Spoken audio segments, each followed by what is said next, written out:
Pernah dengar kalau diabetes itu cuma karena kebanyakan makan manis?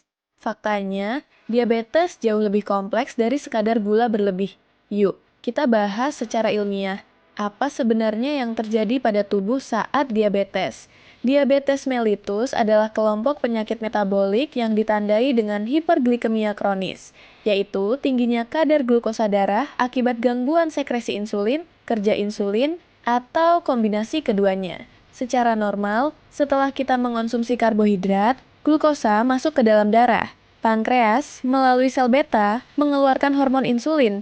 Insulin inilah yang berfungsi membantu sel otot dan jaringan lemak menyerap glukosa, sekaligus menekan produksi glukosa di hati. Pada penderita diabetes, proses ini terganggu sehingga glukosa tidak bisa digunakan optimal oleh sel dan akhirnya menumpuk di dalam darah. Ada beberapa tipe diabetes. Tipe 1 disebabkan oleh kerusakan autoimun pada sel beta pankreas, sehingga terjadi defisiensi insulin absolut. Pasien dengan tipe ini harus menggunakan insulin seumur hidup.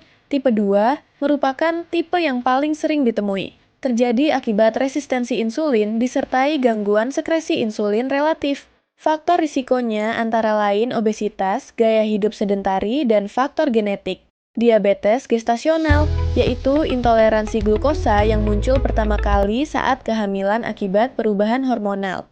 Kondisi ini meningkatkan risiko diabetes tipe 2 di masa depan. Selain itu, ada tipe lain yang lebih jarang, misalnya akibat kelainan genetik, penyakit pankreas, atau penggunaan obat tertentu. Secara klinis, gejala klasik diabetes meliputi poliuria atau sering buang air kecil, polidipsia atau sering haus, polifagia atau sering lapar, serta penurunan berat badan tanpa sebab.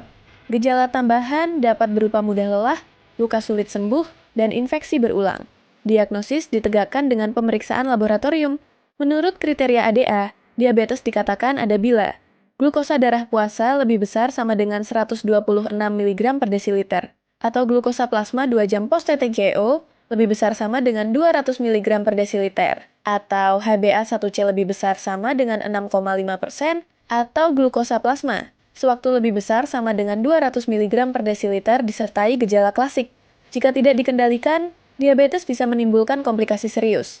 Komplikasi akut mencakup ketoasidosis diabetik dan sindrom hiperglikemik hiperosmolar. Sedangkan komplikasi kronis meliputi kerusakan mikrovaskular seperti retinopati, nefropati, dan neuropati, serta komplikasi makrovaskular, misalnya penyakit jantung koroner, stroke, dan penyakit arteri perifer. Penata laksanaan diabetes mencakup 3 hal. Pertama, modifikasi gaya hidup. Diet sehat rendah gula sederhana dan lemak jenuh. Aktivitas fisik rutin, minimal 150 menit per minggu, serta pengendalian berat badan. Kedua, terapi farmakologis. Metformin adalah lini pertama untuk tipe 2. Ditambah obat lain bila target tidak tercapai. Sedangkan, pada tipe 1 terapi insulin mutlak diperlukan. Ketiga, monitoring berkala. Pemeriksaan gula darah mandiri, HbA1c tiap 3 bulan, serta evaluasi fungsi ginjal, retina, dan saraf secara rutin. Kesimpulannya, diabetes mellitus adalah penyakit kronis yang kompleks, tetapi dengan deteksi dini, pola hidup sehat, terapi yang tepat, dan kontrol rutin, pasien tetap bisa hidup produktif dengan kualitas hidup yang baik. Sekarang sudah lebih jelas kan bagaimana diabetes bisa terjadi dan apa saja dampaknya? Menurut Anda, faktor risiko diabetes mana yang paling sering ditemui di sekitar kita? Tulis di kolom komentar. Dan jangan lupa bagikan video ini supaya lebih banyak orang paham tentang diabetes.